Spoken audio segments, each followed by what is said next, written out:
Donc aujourd'hui, nous sommes dans la suite de cette série. Si vous avez raté le début de cette série, alors je vous invite à aller sur notre chaîne YouTube et vous tapez Église La Porte et vous verrez tous les chapitres dans lesquels nous avons pu survoler au travers des actes. Donc je n'ai pas fait chapitre par chapitre les actes, j'en ai regroupé. Et aujourd'hui, nous en sommes au chapitre 10. Et du livre des Actes. Mais pour nous, dans notre série, c'est le chapitre 5 que j'ai intitulé « Une église ouverte ». Et pour commencer, je vous invite à ouvrir vos Bibles dans Acte 10, versets 34 à 36. Acte 10, versets 34 à 36. Nous sommes à un moment particulier où Pierre rencontre Corneille. Dieu l'envoie vers Corneille pour lui parler du message de Jésus-Christ.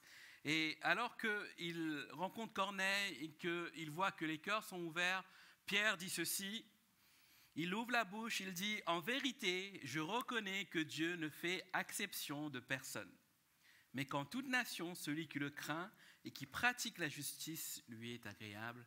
Amen. » J'aimerais vous raconter une histoire vraie. Et je t'invite, Félicité, à mettre déjà la photo suivante. C'est l'histoire d'une femme qui s'appelle Karine Valnet-Gombault. Vous la connaissez? Non?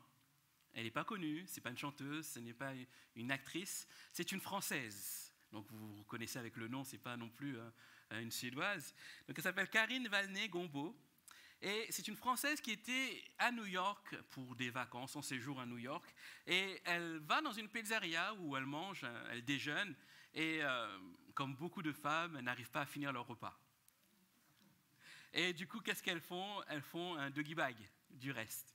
En sortant de la pizzeria, elle voit un SDF qui fouille dans les poubelles. Tu peux mettre la photo suivante, s'il te plaît. Et elle se dit, bon, je vais aller le voir, je vais lui donner le reste de mon repas. Elle va vers lui et lui donne, et ce SDF accepte de bon cœur. Mais ce SDF n'était pas n'importe quel SDF. On peut voir la photo suivante. Ce SDF, c'était Richard Gere. Et en donnant son repas, elle ne le reconnaît pas tout de suite. Elle continue son chemin, et le soir, alors qu'elle est dans sa chambre d'hôtel et qu'elle regarde le journal télévisé, elle voit sa photo. Avec ce fameux SDF. Elle se pose la question, elle écoute de plus près, et là, elle entend que les journalistes sont stupéfaits de la manière dont cette femme a pris Richard Gere pour un SDF. Et du coup, ça fait les gros titres et tout, elle se sent un peu bizarre, elle se dit, mais je n'ai pas reconnu Richard Gere. Pour ceux qui ne connaissent pas Richard Gere, j'ai mis une photo un peu plus récente. C'est un grand acteur américain, Pretty Woman, tous ces films que vous avez pu voir.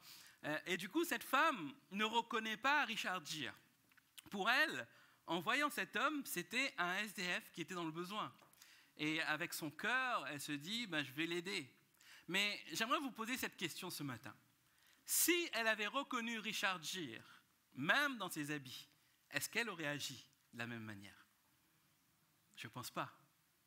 Parce que son cerveau s'est arrêté sur le fait que ce n'était pas une personne connue, mais c'était un SDF. Elle a agi par rapport à l'apparence. Elle a agi par rapport à ce qu'elle a pu voir. Et j'aime bien ce qu'elle a pu dire après par rapport à un journaliste qui l'interroge, le New York Post. Elle dit comme ça, je vois tout simplement ce monsieur en train de fouiller dans une poubelle. Il était un peu débraillé, le visage un peu sale. Donc je lui donne mon doggy bag.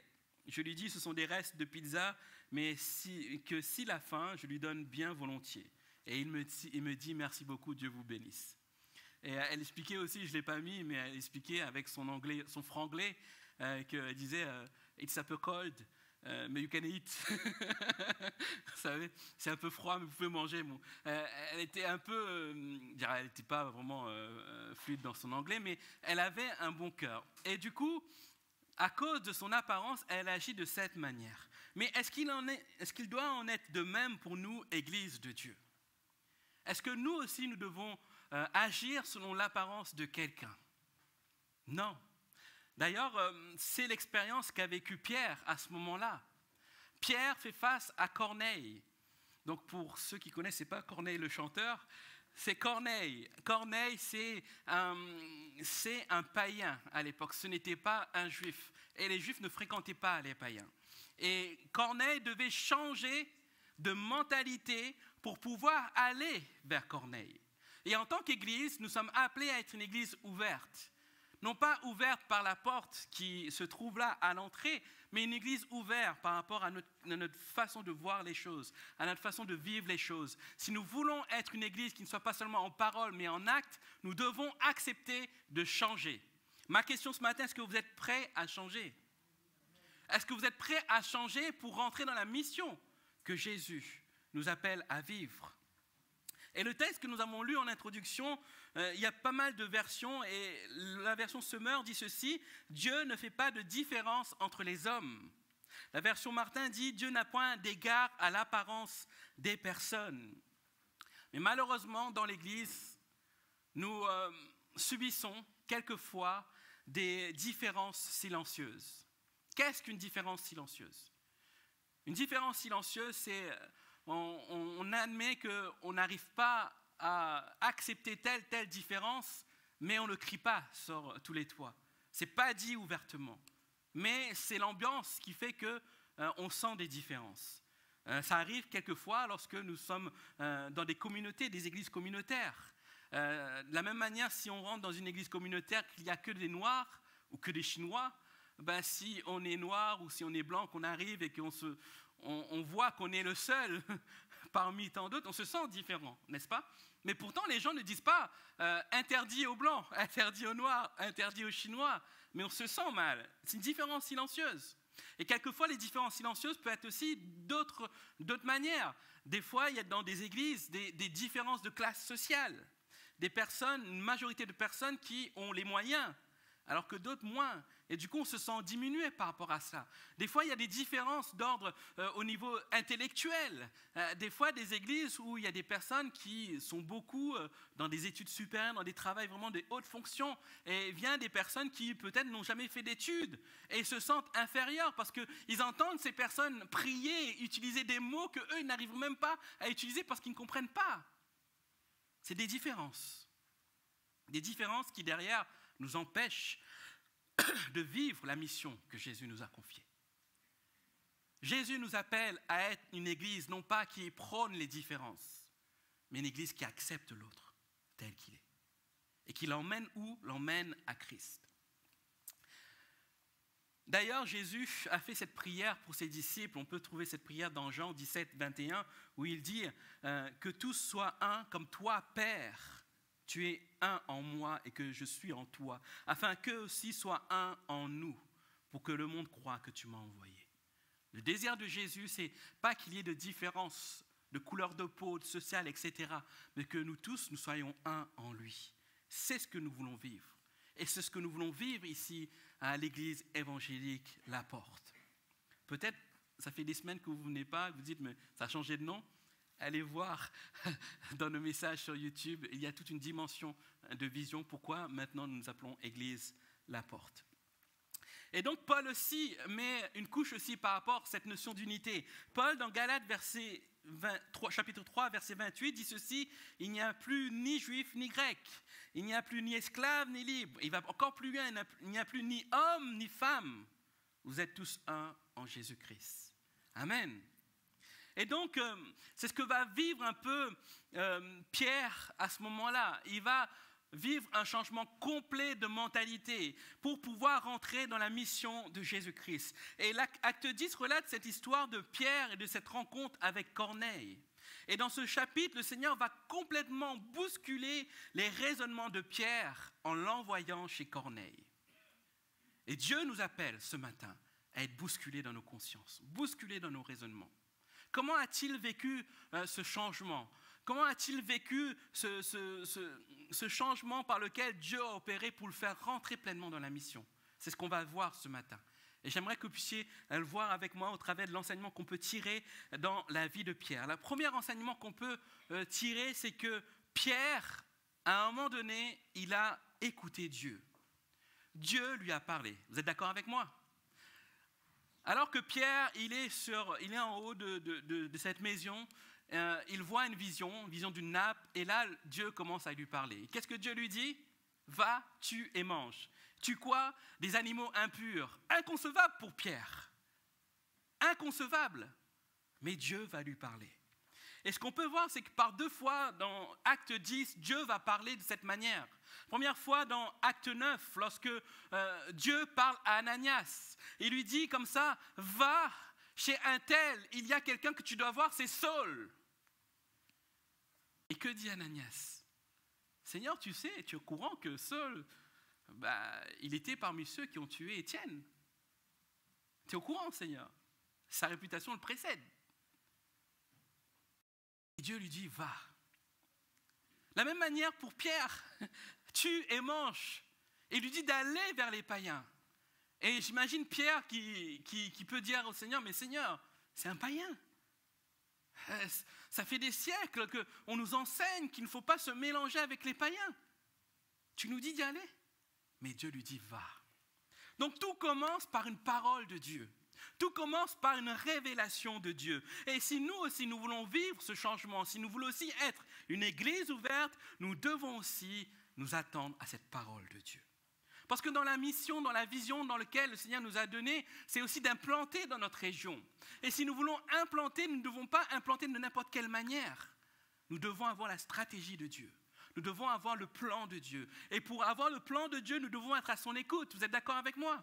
Parce que c'est facile de dire, allez, dimanche prochain, on lève un groupe d'évangélisation et on va aller à Ruelle-Malmaison. C'est facile de dire ça. Mais est-ce que c'est la volonté de Dieu?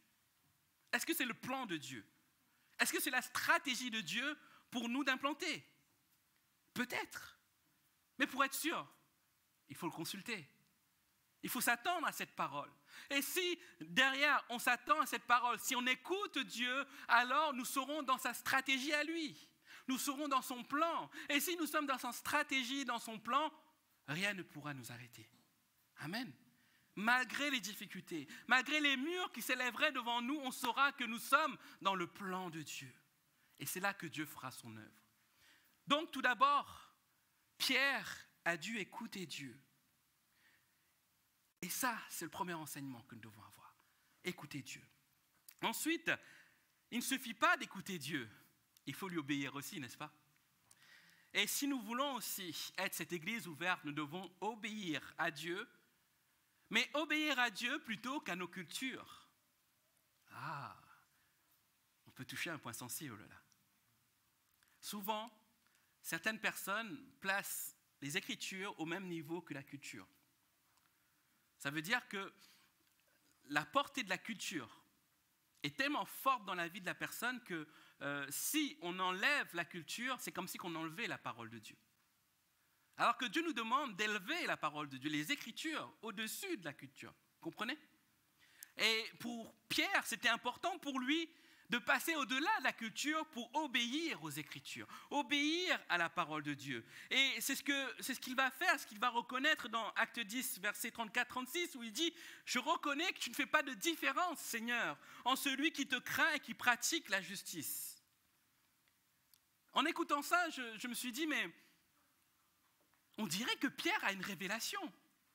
On dirait que Pierre découvre qu'à ce moment-là, Dieu veut toucher les personnes qui sont autres que les Juifs. Est-ce que c'est réellement le cas? Est-ce que c'est à partir de ce moment-là, avec Corneille, que Dieu change de plan ou ajoute un plan en se disant comme ça, je vais toucher les païens aussi? Spoiler alert. Non, c'est pas ça. Et là, on revient en arrière. Dans Matthieu, chapitre 28, verset 19. Qu'est-ce que Jésus dit? Jésus s'adresse à ses disciples avant d'être élevé. Il dit, allez, faites de toutes les nations des disciples. Vous lisez la même chose que moi. Allez, faites de toutes les nations des disciples. Jésus n'est pas en train de dire comme ça, allez dans les nations, voir s'il y a des Juifs et faites-en des disciples. Allez, faites de toutes les nations des disciples. Et si on vient à l'origine du mot nation dedans, le mot grec nation, c'est ethnos. Et ethnos signifie race, peuple. Et on pourrait se dire, mais Peut-être que Jésus, en donnant cette instruction aux disciples, voulait cibler les personnes qui étaient réunies à la Pentecôte. Vous vous souvenez, à la Pentecôte, alors que Pierre et les disciples sont en train de parler en langue, ils sont en train de parler la langue des gens qui étaient réunis, des Juifs de la diaspora qui étaient revenus en Israël. Ils auraient pu se dire, on aurait pu penser aussi, se dire, c'est eux les nations. C'est des Juifs qui ne sont pas d'Israël, mais qui y sont revenus. Donc, la parole de Jésus est accomplie. Mais ce n'est pas ce que dit ce texte. Les nations dont il est question, ce n'est pas les nations juives de la diaspora. C'est nous tous, nous qui sommes là en fait. Jésus avait déjà prévu de toucher les personnes non juives. Mais alors, qu'est-ce qui s'est passé? Pourquoi Pierre a l'impression de découvrir une réalité à ce moment précis? Pierre avait un problème. Pierre s'est laissé envahir par sa culture. Pierre s'est laissé envahir par des barrières qui étaient là en lui, de son éducation de juif pieux, qui étaient là et qui l'empêchaient d'obéir à cette grande mission que Jésus a donnée à ses disciples et qui nous donne aujourd'hui aussi. Ils avaient érigé des barrières. Et quelles étaient ces barrières? Il y avait deux principales barrières infranchissables pour un juif. Les Samaritains et les païens. Et ce qu'on peut voir, c'est que une première brèche est faite sur la première barrière, les Samaritains. Dans Acte 8, Philippe va vers les Samaritains et prêche la parole, et beaucoup se tournent vers le Seigneur. Et là, les disciples réunis, ils entendent cela, ils se disent, mais c'est pas possible. L'évangile est donc pour eux aussi, les Samaritains, nos frères ennemis. Alors ils disent, on va envoyer Pierre et Jean pour vérifier ça. Et ils envoient Pierre et Jean. Pierre et Jean arrivent, ils découvrent que c'est des gens réellement convertis. Et là ils disent, mais peut-on refuser le baptême dans le Saint-Esprit à ces gens-là? Alors ils prient pour eux, ils leur imposent les mains, ils sont baptisés dans le Saint-Esprit. Première brèche, première barrière qui tombe. Il reste une deuxième barrière. C'est quoi? Les païens. La haine des Juifs envers les Samaritains n'a rien à voir à côté de la haine des Juifs envers les païens. C'est fort, hein? La haine des Juifs envers les Samaritains n'a rien à voir à côté de la haine des Juifs envers les païens. Les Juifs pieux ne veulent absolument rien savoir des païens. Ils n'entrent pas dans les maisons des païens, ils n'invitent pas de païens chez eux. La poussière d'un pays païen est considérée comme souillée. Si un Juif passe par un pays païen, il secoue ses sandales avant de poser le pied dans la terre d'Israël, pour ne pas être souillé. Les couverts achetés d'un païen doivent être purifiés avant d'être utilisés. Les Juifs ne mangent pas la nourriture préparée par les païens. Bref, à l'époque, les païens étaient considérés comme impurs. Leur présence souillée. Et cette culture-là était imprégnée dans chaque Juif. Mais malheureusement, cette culture-là demeure même chez les Juifs convertis. C'est grave. Ils avaient encore gardé cela. Et cette barrière-là était comme insurmontable pour eux pour pouvoir obéir à la parole de Dieu. Et Pierre devait passer par là pour pouvoir accomplir la mission que Jésus lui a donnée, en disant « Allez, faites de toutes les nations, même les païens. » Et tant que cette barrière demeure, c'était impossible. Et là, on voit l'humour de Dieu. Il fallait qu'il utilise quelqu'un qui avait une renommée, quelqu'un qui était un leader pour pouvoir faire sauter cette barrière. Et là, il va utiliser Pierre. Pierre qui était devenu, en voulant ou pas voulant, je ne sais pas, le leader des disciples de l'époque. C'est lui qui a pris la parole en premier, vous vous souvenez, lors de la Pentecôte. Et là, il touche Pierre, il lui parle. Et Pierre écoute. Et là, Jésus va toucher à quelque chose d'interdit chez les Juifs. Aller vers les païens. C'est pour ça que Dieu lui montre cette vision des nappes avec des animaux impurs, parce que dans la Torah, c'est écrit qu'il ne faut pas manger des animaux impurs. C'est écrit. Et qu'est-ce que Dieu va lui dire? Ce que je déclare est pur. Ne le regarde pas comme impur. Si nous voulons être une église ouverte, il faut sauter les barrières, bien-aimés. Avons-nous des barrières? Avons-nous des barrières qui sont là depuis notre naissance? Des préjugés, des modèles qui sont là et on se dit peut-être qu'il faut absolument ça pour pouvoir emmener une personne à la foi. Avons-nous des barrières? Avons-nous des barrières qui nous bloquent dans l'accomplissement de la mission que Jésus nous a confiée? Dans le dernier chapitre, chapitre 4, on avait vu agir dans la communauté. Vous pouvez aller voir sur notre chaîne YouTube, je fais de la pub encore, hein. Sur notre chaîne YouTube, vous verrez agir dans la communauté. Et dans ce chapitre, j'ai parlé du fait que l'église naissante de l'époque, post-Pentecôte, c'était une église qui ne ressemblait pas à la nôtre en fait. Dans le sens où l'église était composée uniquement de personnes nées de nouveau. Ça veut dire que les gens se convertissaient et ils étaient ajoutés à l'église. D'accord ? Ça veut dire que dans l'église, dans la communauté, l'église communauté, il n'y avait pas de gens inconvertis. C'était vraiment que des personnes converties. Est-ce qu'on peut faire ça aujourd'hui? On ne peut pas faire ça aujourd'hui. On ne peut pas mettre de pancarte à l'entrée de l'église en disant « Attention, ce lieu est réservé aux chrétiens nés de nouveau ». Ça serait bizarre, n'est-ce pas? Ce n'est pas notre culture aujourd'hui. On ne peut pas le faire.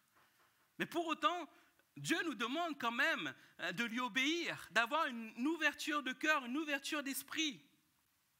Et comme je l'ai dit, c'est compliqué aujourd'hui d'agir de la sorte parce que nous ne sommes pas des clubs fermés, mais nous devons être ouverts vers l'extérieur.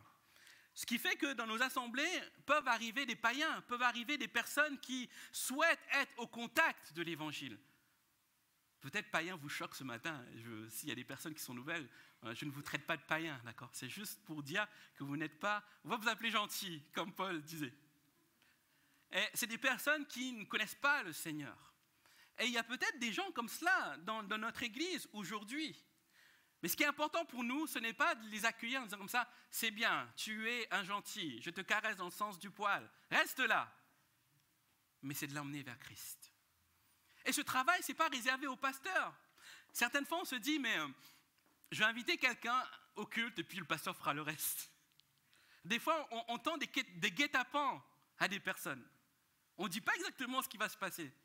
Viens dimanche matin, 11h30, tu vas te réveiller tranquillement.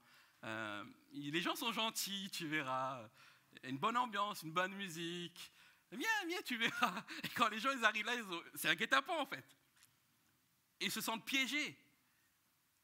Mais ce n'est pas cela, être ouvert. Ce n'est pas se dire, c'est le job du pasteur, mais c'est avoir toute cette responsabilité. Si quelqu'un vient, qui vient pour la première fois, je viens le voir. Je prends contact avec la personne. On se présente. Et cette personne sera impactée déjà par notre témoignage, sans pour autant lui dire comme ça, le salaire du péché, c'est la mort. Convertis-toi aujourd'hui, sinon tu sors. Ce n'est pas ce que le Seigneur nous demande, vous comprenez bien. C'est notre contact.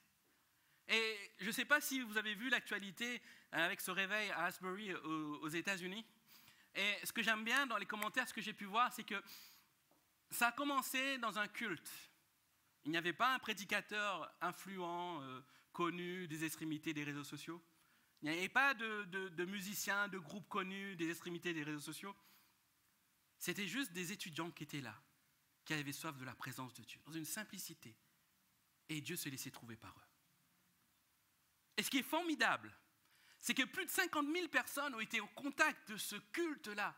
Et ça s'est renouvelé pendant des semaines. Et il y a des témoignages de personnes qui disent qu'ils n'étaient pas chrétiens, mais ils étaient attirés par la présence de Dieu. Et ils ont été touchés. Ce n'est pas forcément nos discours qui toucheront les personnes. C'est notre qualité de relation avec Dieu. Notre Église est appelée à ça en fait, à vivre la vie avec Dieu naturellement, pas être des clubs fermés. Que devons-nous faire alors? Nous devons d'abord enlever toute barrière. Est-ce que tu as des barrières dans ta vie qui te bloquent et t'empêchent d'accomplir cette mission? Je me souviens, et il y a une personne qui doit le connaître ici, c'est mon église, à l'époque, lorsque j'étais plus jeune, il y avait un monsieur qui était SDF et qui sentait mauvais. il sentait mauvais et en tant que SDF, tu sens mauvais, tu sens mauvais quoi. Et le dimanche, il venait, et je me souviens, il venait dans ce coin-là, devant, toujours devant là. Et il y avait les chrétiens, quand ils le voyaient, ils changeaient de place en fait. Et c'était pas quelque chose de subtil. C'est vraiment, ils le voient, ils font, et ils changent de place. Est-ce cela, être ouvert? Je comprends le fait qu'on peut être incommodé par l'odeur, hein, d'accord? Je ne suis pas en train de vous juger, hein, mais notre manière de faire peut toucher quelqu'un, mais d'une mauvaise manière, en fait. Et cet homme, j'étais là, j'étais peiné pour lui, et j'avais 15 ans, 16 ans à l'époque. C'était pas longtemps, hein. 15, 16 ans, et j'étais peiné, je disais, Seigneur, mais il a peut-être besoin du contact de l'évangile aussi. Et si on n'est pas capable d'être ouvert et qu'on met des barrières, on va le bloquer derrière. Préjugés. Là, je parle de SDF, mais s'il y a une personne qui vient dans la salle et qui vient avec beaucoup de tatouages, le crâne rasé, etc., notre premier préjugé, c'est dire, c'est qui lui? N'est-ce pas? Parce qu'on ne voit pas de personnes tatouées dans la salle. Peut-être sous vos manches, hein, je ne sais pas. Mais personne n'est comme cela. Si on voit des personnes avec des boucles d'oreilles dans le nez, un peu partout, etc., quelle sera notre réaction? Non, s'il te plaît, convertis-toi, après tu viens. Est-ce là la réaction que Dieu nous demande? Faire sauter les barrières. Dieu nous demande de faire sauter les barrières pour que nous puissions vivre cette mission que Jésus nous a donnée. Donc, sauter les barrières. Ensuite, accepter un réel changement de mentalité, de culture pour adopter la culture du royaume. Amen. Et dans cela, j'aimerais vous annoncer ce matin, et je le fais depuis le début de cette série, ce que j'aimerais travailler cette année sur une culture commune, des valeurs communes, mais du royaume. C'est ce que nous voulons prôner dans l'Église. Et on va y travailler au travers de cette année dans nos actes concrets pour que des personnes qui rentrent ici puissent connaître réellement sans quoi nous croyons, nos valeurs, notre culture. Et je bénis Dieu parce que nous sommes dans une église qui ne ressemble pas à d'autres églises. Je dis pas ça parce que je vous aime, hein, d'accord? Mais on a fait pas mal d'églises avec mon épouse et on a rarement vu d'église où des personnes peuvent venir dans une église et être en contact d'autres chrétiens directement sans passer par le pasteur. Souvent, quand on rentre dans des églises, on voit des effets de groupe. Telle famille avec telle famille, tels amis avec tels amis. Et souvent, il y a des personnes qui peuvent rentrer dans l'église et sortir sans qu'on sache que c'est des personnes nouvelles. Et ce n'est pas le cas ici, en fait. Je bénis le Dieu parce que vous avez déjà un cœur ouvert, parce que vous allez naturellement vers les gens, vous allez naturellement vers les personnes nouvelles pour demander de nouvelles, mais qui es-tu, etc., etc. C'est ce que Dieu nous appelle à vivre, et je bénis le Seigneur pour ça. Mais il faut qu'on le marque clairement. Il faut que ce soit notre culture, il faut que ce soit nos valeurs aussi, des valeurs du royaume. Et c'est en cela que nous devons aussi faire un travail pour que derrière, nous puissions être prêts aussi à rentrer dans la mission que Jésus nous a confiée. Ensuite, il ne suffit pas d'être ouvert, mais il faut aller vers les gens aussi. Comme Pierre aussi a osé aller vers les personnes et leur parler de l'amour du Seigneur. Donc, obéir et faire sauter les barrières de la culture. Amen. Troisième et dernier enseignement qu'on peut tirer de cette histoire de Pierre et Corneille, c'est que une église ouverte ne doit pas être une église ouverte à n'importe quel prix et n'importe comment. Je vais m'expliquer. Une église ouverte n'est pas synonyme d'acceptation de tout et de n'importe quoi. Notre rôle en tant qu'église, en tant que communauté, c'est d'accueillir chaque personne dans ce qu'il est, dans son état, dans ce qu'il vit pour l'emmener à Jésus. Et cette personne, on doit l'accueillir, peu importe sa culture, peu importe sa religion, peu importe sa couleur de peau, peu importe son niveau d'instruction, peu importe son niveau social. Mais qu'est-ce qu'on ne doit pas accepter alors? Lorsque je parle d'acceptation, c'est uniquement au niveau de l'état de cœur d'une personne. Je m'explique. Corneille et sa famille avaient déjà un cœur disposé à cette rencontre avec le Seigneur. Ils avaient déjà soif d'un changement. Et ils voulaient réellement un changement. Et du coup, il fallait juste cette rencontre avec Pierre pour concrétiser tout cela. Notre Église n'a pas vocation à accepter la pratique du péché et ses dérives. Nous devons accepter des personnes, mais nous ne devons pas accepter qu'une personne pratique ses péchés librement dans notre communauté. Comprenez? Sans qu'il y ait de remise en question dans son cœur. Et lorsque nous faisons cela, nous ratons la mission que Jésus nous a confiée. Nous ne devons pas tout accepter au principe de dire Jésus et Dieu est amour. Et parce que Dieu est amour, il nous faut accepter tout par amour. Dieu n'a pas changé. Dieu haït le péché. Dieu haït les pratiques du péché. Mais Dieu aime le pécheur. Nous devons avoir cette vocation d'aimer le pécheur et d'emmener à la croix pour qu'il soit changé. Amen. Ne faisons pas les mêmes erreurs que d'autres mouvements protestants qui ont accepté, par exemple, le mariage homosexuel, qui ont accepté d'ordonner des pasteurs homosexuels, parce qu'ils ont voulu accepter les dérives du péché. Je parle de l'homosexualité, mais ça peut être autre chose aussi. Tout péché est péché devant Dieu. Notre Église doit évoluer avec les principes divins, en disant, Seigneur, je veux t'emmener vers cette personne. Et si une personne refuse, on ne va pas la mettre dehors, bien sûr. Ce n'est pas le but non plus. Sinon, je renie tout ce que j'ai dit depuis le départ. Nous ne pouvons pas aller voir quelqu'un en lui disant comme ça, écoute, ça fait 5 ans que tu es là, je n'ai pas vu de démarche de ta part, tu ne t'es pas inscrit au cours de baptême, du coup, la porte est là. C'est impossible de faire ça. C'est impossible et on ne répond pas à l'amour divin. Mais c'est dans notre capacité à vivre l'Église de manière divine qui fera en sorte que cette personne se reconnaîtra ou pas. Que cette personne continuera dans cette démarche de rencontre avec le Seigneur ou dira, c'est plus ma place ici. Comprenez? Nous ne devons pas avoir parmi nous des sympathisants de la foi, mais des personnes qui rencontrent le Seigneur réellement. Comprenez? Parce que souvent, les gens sont attirés par l'ambiance. La louange est super, la louange ce matin. Et souvent, il y en a qui aiment ça, l'effet de communauté. Beaucoup de personnes aiment l'effet de communauté parce que c'est ce qui manque dans le monde. Je ne sais pas si vous savez, il y a des églises d'athées qui existent. Églises athées. Des gens qui se réunissent comme nous, mais juste pour l'effet de groupe, l'effet communautaire. Ils s'aident les uns les autres, tout ça c'est gentil, c'est super, c'est honorable. Il n'y a pas de message biblique, mais il y a une philosophie qui est annoncée. Il n'y a pas de cantique, mais ils vont mettre du Johnny Hallyday. Tout ça pourquoi? Pour créer l'atmosphère communautaire des églises. Mais en tant que disciples de Christ, ce n'est pas ça qui doit nous attirer. C'est de faire la volonté de Dieu. Et notre motivation, c'est de ramener chaque personne à Christ, pas d'en faire un membre de l'Église. Ce n'est pas ça le but.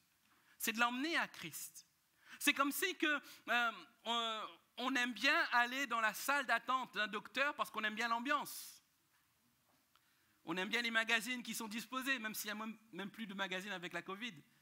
On aime bien la petite musique qui est là. On se dit, j'aime bien cette ambiance chez le docteur, mais je n'ai pas envie d'aller voir le docteur. On ne fait jamais ça. Rassurez-moi, vous ne faites pas ça. C'est la même chose en fait. Ce n'est pas l'ambiance qui fera qu'on ira vers un but. Si on va chez le docteur, c'est pour être soigné. C'est pour emmener une solution à notre mal, comprenez? Et si les gens viennent à Christ, c'est pour être changés. Ce n'est pas pour l'ambiance. Une église ouverte, ce n'est pas une église qui accepte tout et n'importe quoi.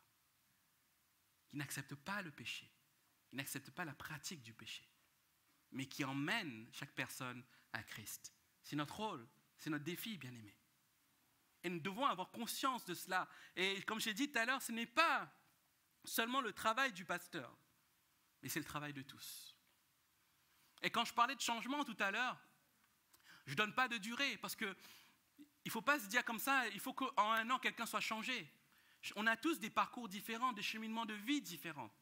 Et dans le changement, chacun a un processus de temps différent aussi. Il faut l'accepter aussi. Mais ça, il faut le reconnaître, il faut le sentir chez la personne, si la personne désire changer. Mais il y a des personnes qui ne veulent pas changer. Et c'est ceux-là qui doivent être impactés par quoi? Par l'Église. Non pas par des règles. Il ne faut pas qu'on mette dans nos prochains statuts, si quelqu'un ne se tourne pas vers le Seigneur, il est radié de l'Église. Il ne faut pas faire ça. Et je ne serai pas le pasteur qui le fera, d'accord? Nous devons seulement influencer ces personnes par nos vies, Parce que nous mettons aussi en place. Vous savez, je commence aujourd'hui les cours de disciples, être disciple. Et j'ai mis, le prérequis, c'est que les personnes soient baptisées par immersion. Pour moi, c'est un prérequis parce que je sais que la personne a déjà fait une démarche personnelle avec le Seigneur. Et ces éléments-là peuvent nous aider aussi à ce que les personnes se disent, mais je veux évoluer, mais il faut aussi que derrière, je fasse un cheminement aussi personnel. Et il y a plein de choses comme ça qu'on peut faire, pas seulement uniquement le dimanche. Ça peut être aussi dans nos groupes, dans nos manières de fonctionner en groupe, chez les jeunes adultes, etc., chez les femmes, et bientôt chez les hommes. Je fais juste une parenthèse. Les hommes, je vous donne rendez-vous le 22 avril. Notez bien cette date. Note bien cette date, Falex. Gabriel. Et les autres. Johan aussi. Samedi 22 avril, je vous donne rendez-vous, les hommes. Je vous donnerai plus d'infos bientôt. Mais c'est dans nos groupes, en fait, dans nos groupes, que nous allons emmener les gens vers Christ. Et c'est notre devoir en tant que Christ, en tant que chrétien. 1 Pierre 1, versets 14 à 15 dit ceci: comme des enfants obéissants, ne vous conformez pas aux convoitises que vous aviez autrefois, quand vous étiez dans l'ignorance. Mais puisque celui qui vous a appelé est saint, vous aussi soyez saints dans toute votre conduite. C'est ce que Dieu nous appelle à vivre, à être saints dans notre conduite. Et être saint dans notre conduite, c'est ne pas accepter la pratique du péché. Amen. Pour terminer, pour conclure et revenir sur tout ce qui a été dit, une église ouverte, c'est une église qui sait écouter Dieu. C'est une église qui sait obéir à Dieu. Et c'est une église capable de changer pour lui plaire. Et une église qui doit rester ferme sur sa mission et ne pas se compromettre pour vivre la volonté de Dieu. Amen. Est-ce que vous voulez vivre cela? Est-ce que vous voulez vivre cela à l'église La Porte? Moi, je veux le vivre. Je veux être une église intentionnelle, pas seulement un club, une église intentionnelle qui est capable de toucher les cœurs, toucher les vies. Alors nous avons un défi devant nous, bien-aimés, celle de répondre à l'appel de Jésus-Christ. Amen. Est-ce qu'on peut fermer nos yeux ce matin?